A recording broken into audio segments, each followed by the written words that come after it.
dit, les bénédictions rédemptrices sont réelles. Les bénédictions pentecôtistes sont réelles.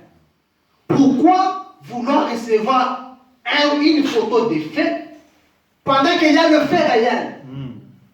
Quand tu as froid, même si on t'a donné une grande photo de fait, ça ne va pas te réchauffer. Tu as besoin d'un fait réel. Et ce fait réel, c'est le baptême du Saint-Esprit dans le cœur. C'est ce qui change l'homme. Cela change ta nature. Amen. Cela t'amène à abandonner le péché. Cela t'amène à avoir soif de lui. Tu as le Saint-Esprit, tu n'as pas soif de la parole. Le dimanche, tu dors. Sachant qu'il y a un endroit où on adore. Bon, suivre le banc dans la maison, ce n'est pas un problème. Je ne suis pas contre cela. Moi, je parle de ceux qui sont intéressés à venir tout autour de la parole. Amen. Parce que je sais les choses telles que nous sommes là, nous nous servons comme des garde-fous. Je peux faire quelque chose, je dis, ici, le frère Cédric peut passer. Non, je ne vais pas le faire. Mais là, nous avons peur à l'extérieur. Mais dans nos chambres, qui va nous voir? Personne ne te voit. Mais là, si tu es chrétien, tu sais, il y a un œil invisible qui me voit. Quand tu entres dans le couloir, je ne sais pas moi où, tu sais qu'il y a un œil invisible qui te voit. C'est ça la chrétienté. La chrétienté, c'est une vie. La Bible dit qu'en Antioche, pour la première fois, ils ont envie de gens manifester Christ, montrer la vie de Christ, faire les œuvres de Christ. Ça, c'est le moment qu'on les appelait les chrétiens. Parce qu'ils avaient la vie de Christ manifestée. Amen. Amen. Alors, il avait, Jésus connaissait toutes choses. Alors, nous voyons que beaucoup de ceux qui avaient compris, ils n'avaient pas de littérature. Il n'y avait rien. Comme nous avons aujourd'hui, ils n'avaient pas de télévision, ni de téléphone, ni rien d'autre à l'époque. Mais il y avait eu comme une rumeur qui circulait, qu'il allait être à la Pâque. Qui? Jésus. Ah, ce monsieur-là qui fait des miracles là. Celui qui guérit les gens. Il avait ressuscité Lazare. Il avait ressuscité la fille de Jairus. Il avait fait voir l'aveugle Bartimée. On dit qu'aujourd'hui il sera là. Et tout le monde voulait voir Jésus. Amen. Tout le monde voulait connaître cet homme mystérieux. Amen. Parce que la Bible dit, ils étaient restés 800 ans sans un prophète. Ils ne connaissaient plus ce qui signifiait un prophète. Ils ne connaissaient plus comment est-ce que les malades étaient guéris. Parce qu'on leur a prêché que le temps des miracles était passé. On leur a prêché que Jésus ne guérit plus. On leur a prêché qu'il n'y a plus la solution. Quand vous avez un problème, même si vous priez, frère, oublie ça, il n'y a plus de solution. C'était dans ce temps-là. Mais ils ont vu un homme qui marchait, qu'elle connaissait, le fils d'un charpentier, naquit d'une naissance qui est appelée et une naissance compliquée. Il disait qu'il était un fils d'un bâtard. On les connaissait. Mais ils ont vu cet homme-là en train de marcher comme eux, mais guérissant les malades, ressuscitant les morts. Il faisait des choses étranges. Il dit, mais la Bible nous dit, c'est le Messie qui doit faire ce genre de choses. Mais qui est cet homme ici? Amen. Et ils étaient en expectative. Ils attendaient, moi aussi je vais le voir. J'ai beaucoup entendu parler de lui, mais aujourd'hui, je vais le voir. Amen. Ils étaient là. Ils sont venus dans la ville. Qu'est-ce qu'ils faisaient? Ils attendaient qu'ils puissent entrer, venir pour qu'on le voie. En effet, beaucoup de gens, ceux qui étaient assez sur les choses spirituelles, ceux qui suivent les promesses, ils savaient qu'il était cet agneau pascal, parce qu'il leur avait déjà annoncé les choses qu'il allait se produire. Ce n'est pas pour tout le monde. Il y a de ces gens-là qui connaissent les Écritures, ils savent, non, ce n'est pas pour rien que Dieu m'a envoyé la parole. Comme on parlait avec le frère Moïse, il me dit, frère, ce que tu me dis là, on m'a déjà parlé de ça. Donc si toi aussi tu me parles de ça, tu peux être la troisième personne, je ne sais pas moi combien, non, c'est Dieu qui me parle. Non, c'est pour rien. Dieu t'appelle toujours dans une chose, tu t'appelles dans une chose, on te dit la même chose. Pourquoi il insiste? Pourquoi? La Bible dit il n'y a pas d'hasard. Dans la parole de Dieu, il n'y a pas d'hasard. D'autres se demandaient ce qu'il avait à courir d'une porte à l'autre. Des gens. Oh, quelle attraction! Ils regardaient par ici et ils regardaient par là, cherchant voir. Ils avaient l'air de chercher quelque chose, d'être dans l'expectative de quelque chose qui allait se produire. Eh bien, nous voyons que cela créait de la tension nerveuse. Forcément, inévitablement, ils attendaient, ils se demandaient ce qu'il allait faire quand il arriverait. Parce que partout il passe, il y a toujours une attraction. Quand il viendra ici, qu'est-ce qu'il va faire celui-ci? Et ils étaient dans l'expectative, ils attendaient. Ils voulaient voir cela. Ils croyaient en lui. D'autres avaient entendu dire qu'il allait venir. Et ils s'étaient rendus là-bas pour se moquer de lui. Donc, après toute cette attente énervante, une journée très exceptionnelle, un temps très exceptionnel, alors que les églises dormaient. Les gens avaient les nerfs à leur fleur de peau. Ils avaient eu tellement de monde là-bas. Et alors, c'est arrivé. Qu'est-ce qui est arrivé? Du sommet de la montagne des Oliviers est venu un petit âne. Il venait, il descendait la colline. Et avec lui, un groupe de gens qui criaient. Mais il y a un mystère. Pourquoi Jésus devait envoyer les disciples aller prendre cet anneau-là? C'est pourquoi? Pendant que la Bible dit, dans Zacharie, que le roi vient. Normalement, dans ces temps-là, le roi devait marcher avec des chars. Amen. Il devait prendre les chars pour montrer qu'il était roi.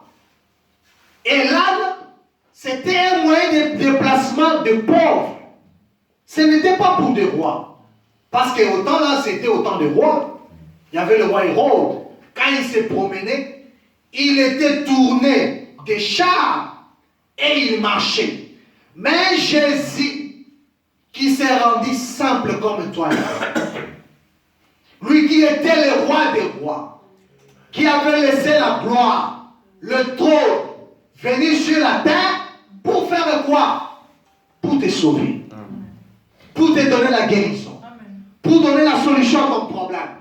Pour te donner le Saint-Esprit. Pour changer ta vie.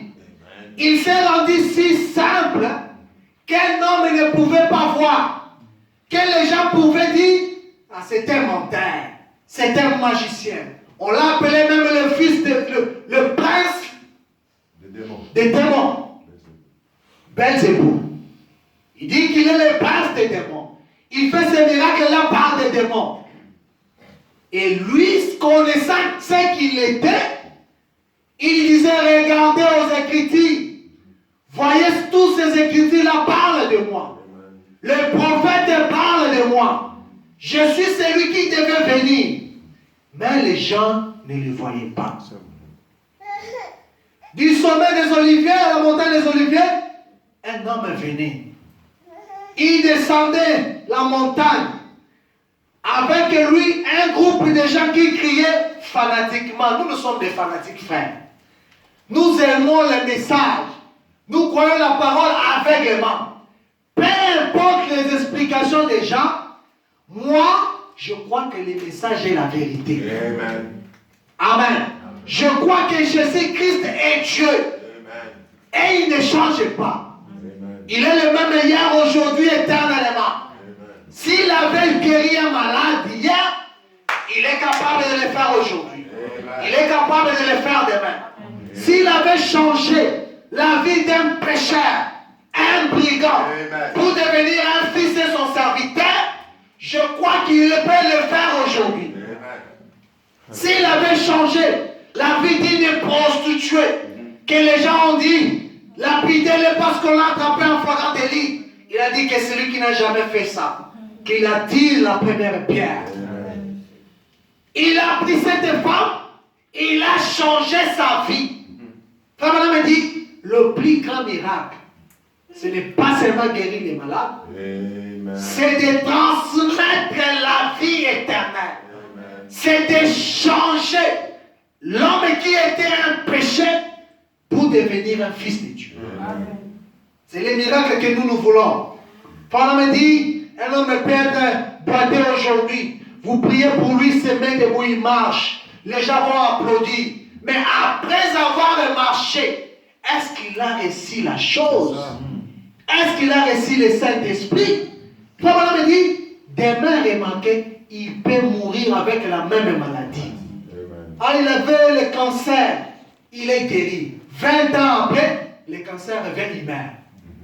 Ça peut venir. Dieu connaît toutes choses. Mais frère Branham me dit, la plus grande guérison, c'est la guérison de l'âme. C'est quand Dieu change ta vie. C'est quand Dieu change ta nature d'un pécheur à un fils de Dieu. Amen. C'est la guérison que nous voulons faire. Et ils descendaient. Des fanatiques criaient. Ils arrachaient les rameaux des arbres et jetaient leurs vêtements sur la route en criant, Hosanna, fils de David. Hosanna à celui qui vient au nom du Seigneur. Ce petit Milet, celui qui le montait était nul autre que le Messie de Dieu, le roi de l'air. Amen. Il criait Hosanna aux fanatiques. Nous, les fanatiques. Ce que frère avait dit le dimanche passé. Si aujourd'hui tu as crié, même si tu étais à ce temps-là, tu allais croire la même chose. Ah, si j'étais au temps de Jésus, j'allais faire ceci. Aujourd'hui, déjà, tu n'aimes pas la parole. Et au temps de Jésus, tu allais aimer la parole. Parce que là-bas, la parole était dans un homme, dans le corps de Marie. Mais aujourd'hui, la parole est dans le cœur de l'épouse. C'est la même chose. Qu'est-ce que Dieu a fait? Dieu, c'est un Dieu amorphe. Il change de masque. Il a seulement changé de masque. Il a laissé le corps de Jésus et il a pris son esprit, il l'a mis dans l'épouse. C'est la même chose. Aujourd'hui, on te prêche, tu les fils. Au temps de Jésus, tu allais faire quoi? Tu allais faire comme cet homme-là. Tu viens pour voir des erreurs. Tu viens pour critiquer. Ah, ma photo, youpe. On avait déjà parlé de ça. Nous aimons beaucoup notre sœur là. Je crois qu'il y a une chose spéciale avec elle. On avait déjà expliqué pourquoi nous mettons ces photos ici. Ce n'est pas une adoration, on n'adore pas ça. Si vous voulez l'explication, voyez-nous après les cultes. Nous allons vous parler pourquoi nous les faisons, nous les mettons. Nous croyons que c'est un mémorial de ce que Dieu a fait dans ce temps de la fin. Avec un prophète confirmé par la colonne de feu. Et il y a eu l'ouverture des sceaux, le mystère caché de tous les temps. Nous croyons en cela. Dieu, à ce temps-là, qu'est-ce qu'il était en train de faire? Quelle est cette attraction là sur la colline? C'est Dieu qui est en train de faire l'histoire. Dieu qui est en train d'accomplir la prophétie. Et cela crée toujours une attraction.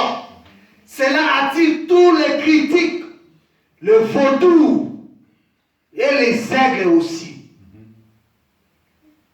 Voyez, ils se rassemblent pour venir voir ce qui se passe. Il y a des frères ici dans la ville qui ont pris le message depuis longtemps. Ils sont ici. Je les appelle tous les jours. Ils ne viennent pas. Bon, suivez le cassette, je ne suis pas contre ça. Vraiment, enlevez-moi cela.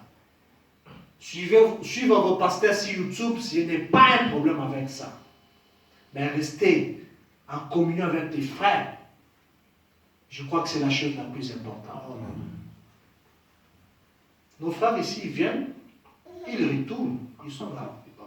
tous ces gens ici, ils viennent, ils retournent. Mais ils cherchent où adorer.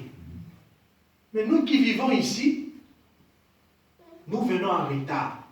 Mais s'il faut aller prendre de l'argent western, même s'il y a la neige, les matins, nous sommes déjà en file. Je vous dis la vérité. Même sous la pluie, nous faisons les achats. La sachifra, c'est dit tout. Mais quand c'est pour la parole, toujours des raisons. Toujours des raisons. Frère Abraham dit, Dieu ne connaît pas nos explications. Amen. Dieu connaît que sa parole. Amen. Il regarde à sa parole. Qu'est-ce que ma parole a dit? C'est ça. Dieu ne regarde pas nos explications. Dieu ne veut pas s'ajuster à nous. Non. Amen. Oh non, Seigneur, tu comprends, non? J'avais fait le tchabou le dimanche, le samedi. Alors je suis fatigué aujourd'hui, je me repose.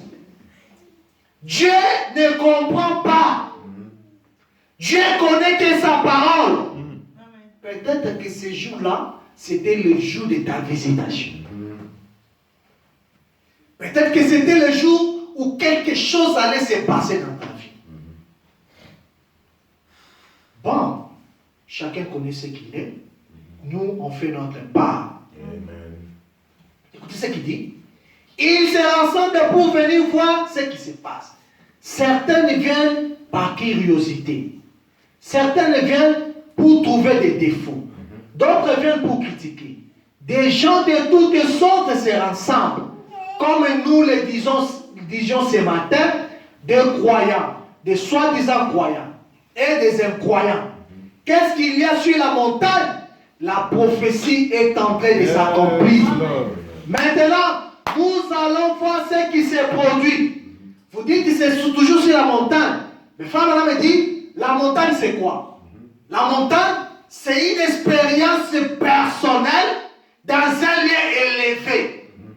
Amen. Ton expérience là personnelle avec Dieu dans un lieu élevé. Le lieu élevé c'est quoi? C'est l'essence, c'est la parole. Même tel que nous sommes là, nous sommes dans un lieu élevé. Oui. Parce que quand on parle de la parole, nous sommes élevés dans les lieux célestes. Nous adorons dans les lieux célestes avec les anges. C'est ça, cette expérience-là. Celui qui est né de nouveau, en réalité, Frère dit, c'est un être double. Il est ici, il est de l'autre côté. Je ne vais pas entrer là-dessus, sinon on va me demander,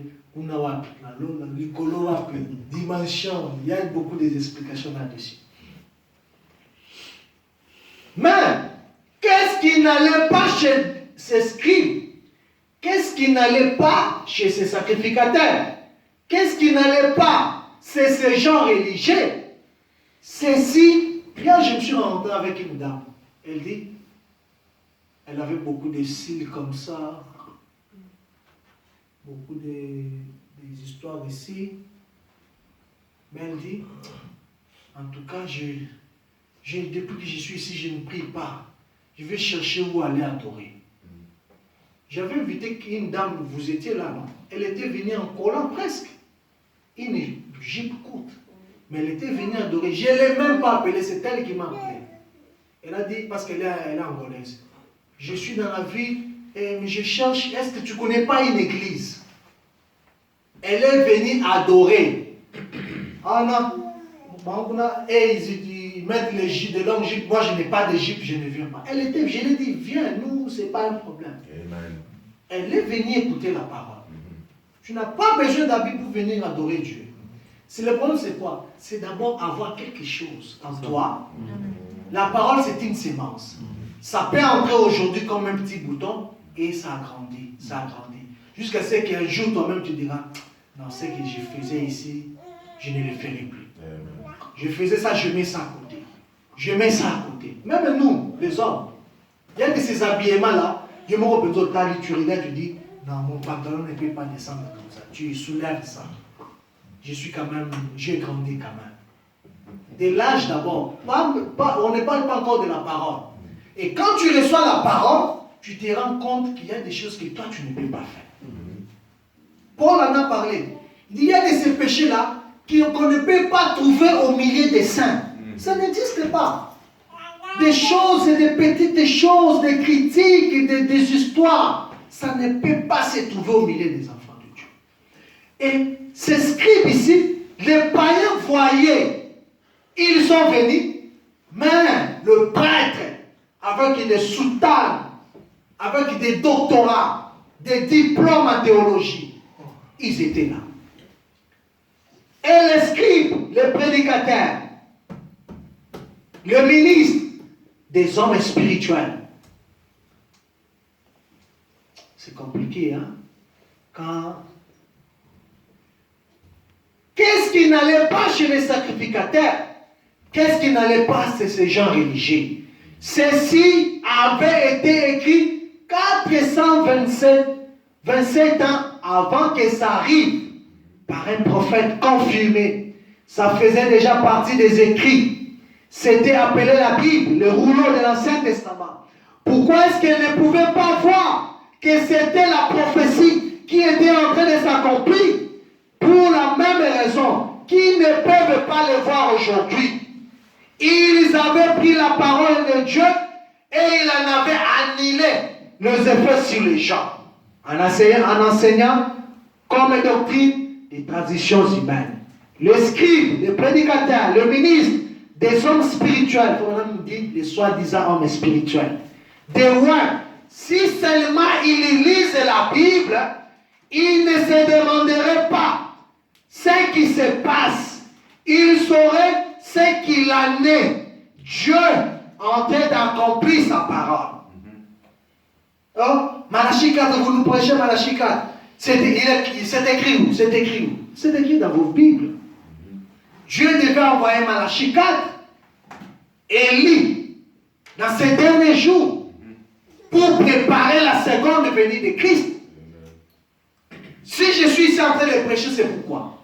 C'est parce que Dieu a envoyé Malachie 4 avec un message pour préparer l'épouse. Et Frère Branham est venu, il a accompli les écritures qui étaient destinées pour lui. Il est parti.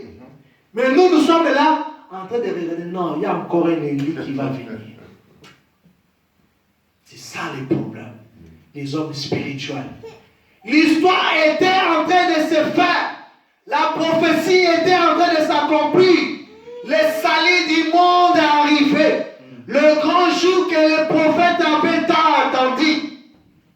Jésus est entré dans la vie pour accomplir l'écriture que tous les prophètes ont attendu, mais les gens ne le savaient pas. Ils critiquaient Jésus. Siméon a attendu. Il a dit, je ne mourrai pas sans pour autant voir le roi du Seigneur. Et quand il a vu le roi, il a dit, oh Seigneur, laisse ton serviteur se reposer en paix, car mes yeux ont vu le salut d'Israël. Mais les scribes qui prêchaient cela tous les jours dans les temples, voyaient, ils lisaient, mais ils ne voyaient pas. Tous ceux qui étaient dans la tombe attendaient ce jour. Tous ceux qui étaient morts, tous les justes, dont le sang avait été versé, le martyr et le prophète, ils faisaient quoi? Ils attendaient l'accomplissement de Zacharie 9:9. Le roi qui était au-dessus d'une ânesse, qui entrait dans la ville, et les gens criaient Hosanna, Hosanna au fils de David, Hosanna à celui qui vient au nom du Seigneur. La vie éternelle est de recevoir ce que Dieu a envoyé. Amen. De recevoir quoi? Ce que le Seigneur a envoyé. C'est ça la vie éternelle. Quand vous rejetez, il n'y a pas la vie éternelle.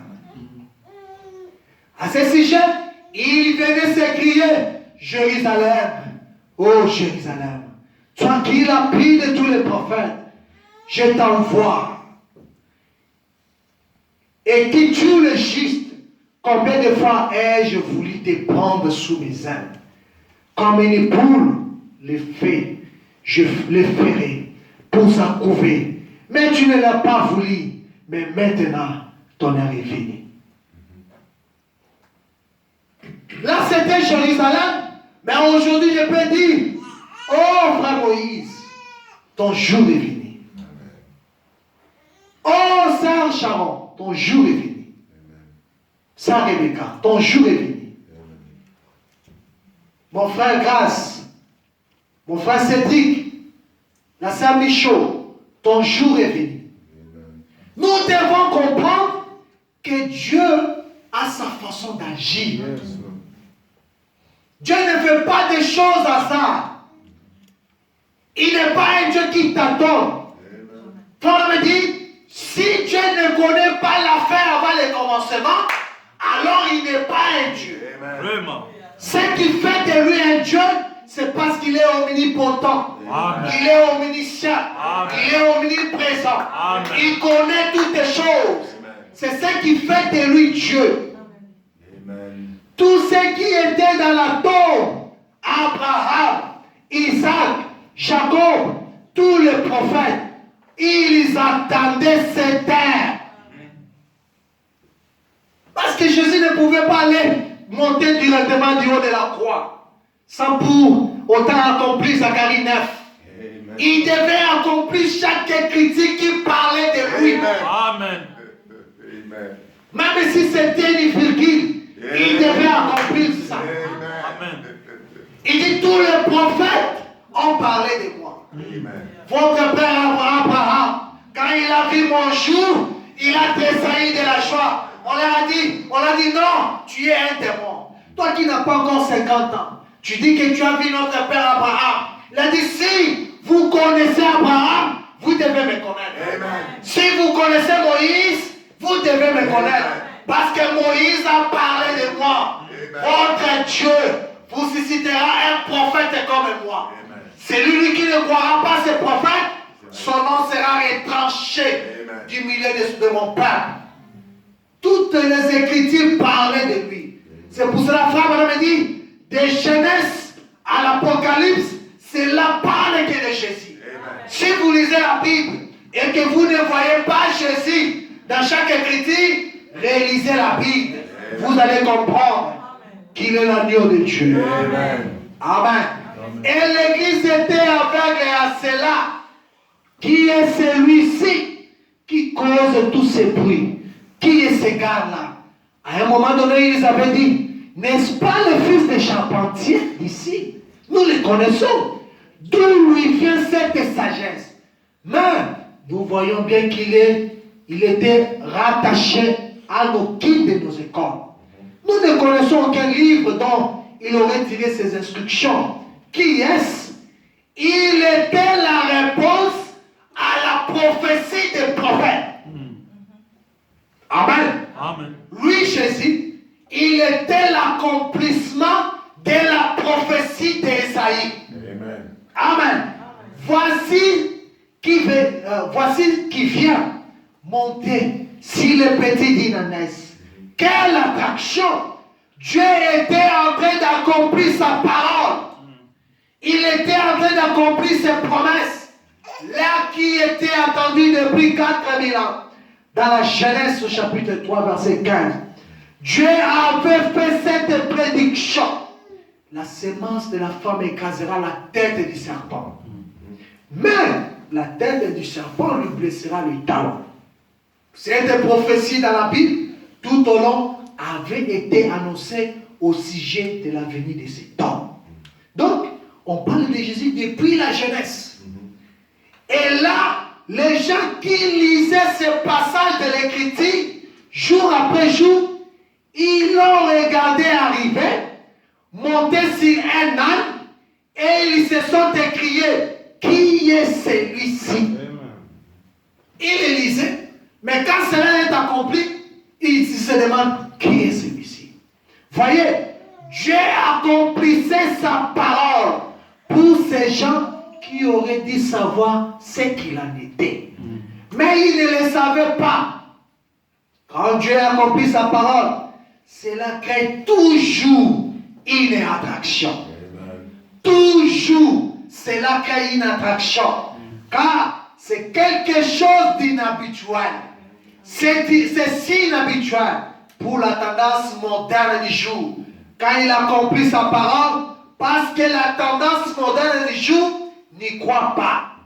Ils ont leur propre façon de voir. Mais quand Dieu accomplit la parole, comme on me dit, c'est quelque chose d'inhabituel. Les gens ne sont pas habitués à voir l'accomplissement de la parole. Et c'est là qu'il y a une attraction. C'est là, il y a de ces gens-là qui croient, il y a de ces gens qui se posent des questions. Non, c'est le nom-là. J'irai, Baba Nanan. Il vient comme ça, 3 personnes. Frère.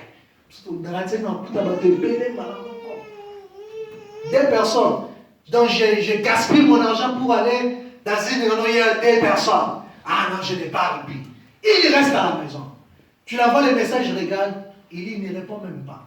C'est un manque de considération. Tu l'appelles, il ne répond même pas à tes appels. C'est un manque de considération. Alors, Paul me dit que quand la parole est accomplie, cela produit une attraction. Cela produit l'attraction avec Élie à la montagne. Amen. Quand il a dit, venez, vous les 400 prophètes, prenez aussi l'agneau comme moi. Nous allons adorer. Et nous allons voir à qui est-ce que l'Éternel va répondre. Si l'Éternel est votre Dieu, il va répondre. Si l'Éternel est mon Dieu, il va répondre. Allons seulement à la montagne. Quand ils sont arrivés à la montagne, ils ont fait l'autel. Il y avait la révélation qui devait rétablir l'autel selon la parole de Dieu. Vous ne pouvez pas commencer une œuvre de Dieu sans le base de la parole de Dieu. Amen. Amen. Si vous ne mettez pas les 12 pierres, le feu ne va pas descendre. Élie a reconstruit d'abord le temple. Il a dit, maintenant Seigneur, je suis prêt, envoie-moi le feu. Qu'est-ce que cela a fait? Cela a créé une attraction. Les gens se sont dit, mais c'est un homme mystérieux. C'est Élie ici. D'où il est venu? Qui est son père? Qui est sa mère? La Bible n'a jamais parlé de son père ni de sa mère. Ils ont vu seulement un homme du désert qui est sorti, qui marchait avec la puissance du Très-Haut. Amen. Amen. Il est sorti un jour, il a dit, il n'y aura ni pluie, ni rosée, sinon à ma parole. Et là au ciel, Dieu a fermé. Amen. Cela a créé une attraction. Femme me dit, un jour, Moïse à la montagne, qu'est-ce que Dieu a fait? Dieu a créé, a accompli sa parole. Il a dit à Moïse, oh mon serviteur, j'ai vu mon peuple, je me suis souvenu de la promesse que j'avais faite à Abraham. Mon peuple qui était dans l'esclavage, je suis descendu par ma main puissante